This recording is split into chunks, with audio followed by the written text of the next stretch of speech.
dribbling, firing over Wendell. It's good. Another tough two over his best shot tonight. And they're right there. What? What the Suggs. What? That is not ideal. If you've been out of the loop recently, you may not know what's going on with the Golden State Warriors, but to be fair, even people that are keeping up with the NBA have no idea what's going on with this team. They are even leaving me, the unofficial Warriors guy, quote unquote, in shambles because there's just no way that this team should be performing this terribly, and yet they are. And it's not just one problem, it's a combination of multiple things that have led us to the point where we are now. And so that's what we're going to be talking about today. We're going to talk about the roster changes, the effort on both defense and offense, and we're going to be talking about Stephen Curry, because of course we are. So let's get into the video.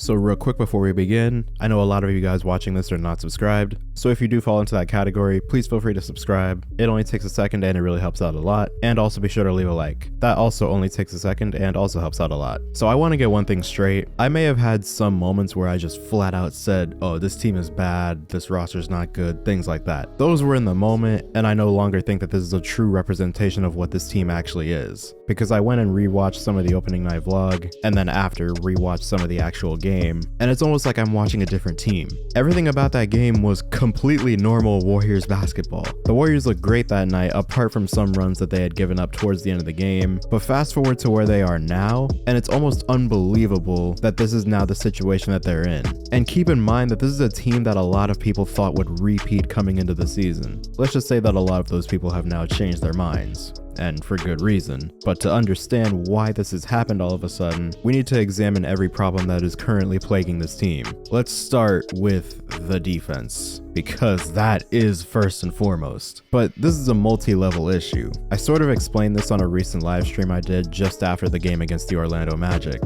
It's not even turnovers anymore, it's just the defense. It is turnovers too, to an extent, but the problem with that is that in the past, last season, our defense would be good enough to justify all the turnovers, because we consistently average the most turnovers in the league. We average something like 15 a game, and that's just a byproduct of the offense that we run. But the thing that would counterbalance it would be our defense. But now, when you have those turnovers and your transition defense sucks, that's how you give up 130 points a game. Hold on, I could be wrong. I think we're currently last in the league right now in points allowed. We are, yeah, we're last. We're currently last in the league in points allowed at 122 a game. So that's an overview of the situation. The Warriors are giving up their usual amount of turnovers at around 16 per game, but they also have one of the worst defenses in the entire league. And when I say that, I mean it. They have been historically bad so far this season. To put it into perspective, the Warriors are currently giving up over 121 points per game, meaning that they are currently one of 26 teams in league history to give up 120 points or more per game. 26! And they're currently 11th all time in most points allowed. Now, I understand that this list is constantly changing and they may not even be there a week from now, but the fact that they're even on this list to begin with is insane to me, and it's unfathomable for a defending champion that still has the same core from that championship run. And it's becoming clear that the losses of both Gary Payton II and Otto Porter Jr. might have been a lot more significant than some of us had originally thought, because they were bench players, and the main undisputable problem so far has been the bench. The starters are doing just fine. They are actually the league leader in plus minus for any 5-man lineup at plus 60, so they're doing great. The bench, however, has a cumulative plus minus of minus 375, which is by far the worst bench in the league. There's not necessarily a single person that you can even definitively point to as the main problem. However, if you were to do that, it would probably be James Wiseman. He hasn't been doing great to start the season after looking so promising in Summer League and the preseason. He just does not look comfortable on the floor. And it's not just on defense either. There have been a lot of times where he could have had a dunk or an easy layup right in front of him, but he just can't catch the ball, or just doesn't jump for a lob when they throw it that that direction. And it just looks like he doesn't even really know what he's doing out there. I haven't given up on him just yet, but I'm becoming more understanding of the people that are, because at this point, he just seems like a project that we might not have the time for. So again, I'm not completely giving up on him, but it's not looking good. And then there's...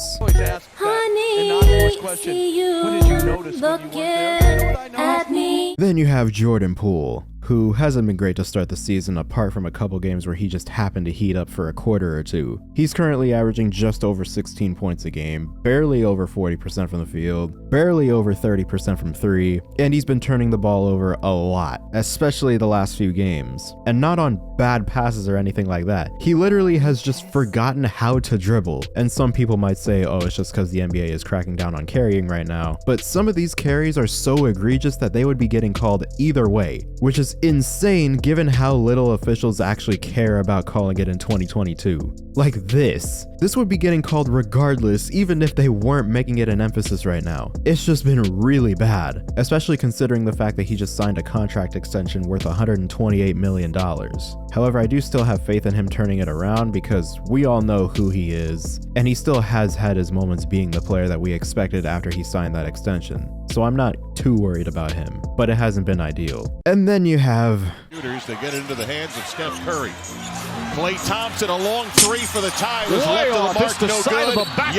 You have Klay Thompson, and this one really hurts my heart because I love Klay. Made clear by the 26-minute documentary that I made about his return. Go watch that if you haven't seen it, by the way. But this one hurts me because we all know that he's better than this, but he just hasn't been playing well. A lot of that could be due to the fact that he didn't play basketball for a large portion of the offseason, with him citing PTSD as the reason, because we need to remember he tore his Achilles in the offseason during a random pickup game. So I can understand where he's coming from. Something like that happens, you'd rather just try to avoid the situation that caused it. But that break has costed him at the start of this year because he just looks like he's been out of it. The team has been steadily ramping his conditioning back up with decreasing minute restrictions, and as of right now, I actually don't think he has any active minute restrictions anymore, as he did play 34 minutes in Orlando, which is around his usual amount. And that was by far his best game of the season. However, it still seems as though he's trying to make up for 2.5 years worth of shot attempts. And I understand the shooter that Klay Thompson is, but some of these shots should just never be taken by anyone. I don't care if it's Stephen Curry taking it. For example, this double contested corner 3 in Miami, which was ultimately the nail in the coffin for that game. He's also looked a step slow on defense, which could possibly be attributed to his conditioning, but he hasn't looked great up until the Orlando game. However, that is a promising sign and a signal that he has been getting back to his usual self, and so I think we're just gonna have to wait and see, although I'm not too worried about him moving forward. I am, however, slightly worried about someone you might not think to be worried about, and that's Stephen Curry. But I'm not worried because he's been playing bad or anything like that. I'm actually worried about the opposite, because with all those issues, he's been playing like an MVP candidate. However, he's doing it in losing efforts, and my concern is that he's having to play this hard to keep this team afloat in games that they should be winning by blowout margins. This isn't like the season he had 2 years ago where it's necessary for them to win games, because this isn't. He shouldn't be needing to play like this for a team like this to barely beat the Sacramento Kings, barely pull away from the Miami Heat at the end of a game given how bad they've been playing, and lose to 5 teams that will likely be tanking by the midway point of the season. Again, he has been playing great, but he shouldn't need to be playing like this just to win games. And they aren't even doing that. Part of the reason this team was so feared last season was because even though he may not have been playing well some games, they would still get away with wins because they had the depth and the defense to counterbalance it on nights where he couldn't hit a shot, and we all know how many of those games he had. He no longer has that cushion. It almost feels like we're back to 2021, where he needs to put up 30 points for them to even have a chance to win, and that quite frankly is unacceptable given the roster that they have. And so that's why I feel a little bit worried about how hard he's actually having to play right now. But with all that being said, it is still early, and there have been signs of improvement every game. So this is where they are at the 10 game mark. We will see where they are at the 25 or 30 game mark, because then we might have a pretty decent idea of the actual identity of this team. But for now, I want to know what you guys think. Are you worried about this team? And if so, how much? And do you think that this start is a sign of things to come, or just a bump in the road? Let me know what you think. But with all that being said, I hope you guys enjoyed this video. Subscribe if you're new, hit the bell to be notified when I upload, comment down below what you want to see next, and as always, I'll see you guys in the next one.